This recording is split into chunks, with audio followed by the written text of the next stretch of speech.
屏东县的邦山乡呢，有科技产业的头家是事业有成，回归故乡，已经是第4届，伫过年进前分予全乡里，一个人一个大红包。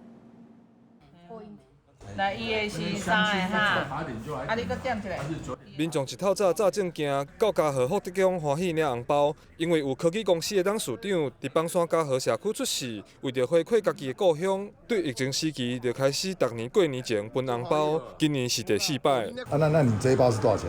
我3000哦，啊，嘉禾是一个3000，其他的是每人1000，只有嘉禾，因为他是嘉禾出生的。我嘛是姓陈，你这拢我的祖先的地啦，真的。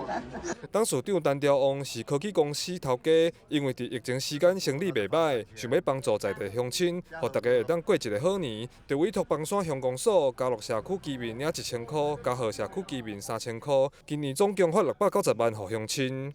而且读册费用大汉，所以讲事业有成啦，爱回馈乡里啊。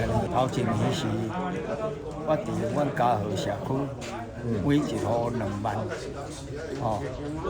第2年我邦山乡嘉禾社区3000，其他的社区是一个人1000。卖这人表示足欢喜有遮尔好的头家愿意做善事，造福在地居民，实在是邦山之光。接续明仔载会伫邦山乡公所分13伫凤港老人中心，地方乡亲人人拢有举。记者柯炳哲，屏东报道。